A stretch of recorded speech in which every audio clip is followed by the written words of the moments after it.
What's going on, everybody? Rich Perez here, giving you the rundown on our way too early picks for our top 5 Rookie of the Year candidates for the 23-24 NBA season. Let's get started. At number 5, we're going to go with the Cleveland Cavaliers' Emoni Bates. Now, Bates at one point was the number 1 overall recruit in the nation. Cannot be forgotten in this one. He originally committed to Syracuse, decommitted, committed, and then decommitted to a couple other places before finally landing with the Memphis Tigers. Now, after he started 13 games for Penny Hardaway, he decided to move on. Wasn't a good fit before finally finding a home with the Eastern Michigan Eagles. At Eastern Michigan, Bates averaged 19, 5, and 1.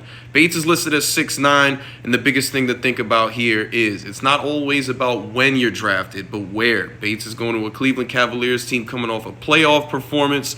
They've got Donovan Mitchell and Darius Garland in the backcourt, and then Evan Mobley and Jarrett Allen in the front court. Bates can come in at 6'9" and be an immediate impact starter if that's the route that the Cavs choose to go, giving that team a lot more size. And to be honest with you, he might even just be an upgrade over Okaro, who was their starting small forward last year. Number 4, we're going to go with the number 2 overall pick, Brandon Miller. Miller made his Summer League debut a couple of days ago. Now, didn't start off hot for him. He had 6 fouls before the half. Lucky for Miller, you're allowed 10 fouls in Summer League. He would go on to finish with 18 points on 5 of 11 shooting. Not too bad. Miller can be a bucket at times. He's a perimeter shooter when he needs to be. And you're pairing him up with LaMelo Ball, who just got to the bag. I like that a lot. Not saying this team can go straight to the playoffs, but definitely something to watch out for. At number 3, we're going to go with the 3rd overall pick, Scoot Henderson. Unlike the last 2 guys we mentioned, Scoot's not going to have the opportunity to play with a very established vet in this league. We don't expect Damian Lillard to be there at the start of the season, but he's going to get paired with the likes of guys like Anthony Simons and Shaedon Sharpe.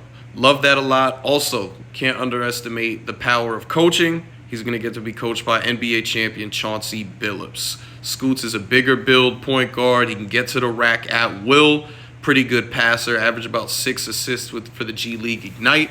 Definitely something to look out for. At number 2, believe it or not, Chet Holmgren. Now, Holmgren, just like Ben Simmons before him and Blake Griffin before him, is still considered a rookie. He did not play at all this season. So he's going to come in with a year of being in the NBA under his belt, albeit not getting any playing time because of an injury. But he's back. He's looked pretty good in Summer League so far, and when we first got introduced to him in NBA Summer League, he looked like Slim Reaper 2.0. Holmgren is going to get the chance to play with Shai Gilgeous-Alexander, Josh Giddey, and a bunch of other young assets. He's also got the opportunity to play on a team that's pushing for the postseason, which is what our other guys, aside from Bates, cannot say. So that's why I've got Holmgren as your number 2 pick to win Rookie of the Year. Finally, number 1. This one can't be stated enough. Pretty obvious. The San Antonio Spurs' Victor Wembanyama. Wembanyama's over 7 feet like Holmgren, but he's been regarded as a can't-miss generational talent. He's going to get the chance to pair up with Greg Popovich, one of the greatest, if not the greatest coaches in NBA history. A couple other young talents, as well as some nice veterans to kind of show him the ropes and things.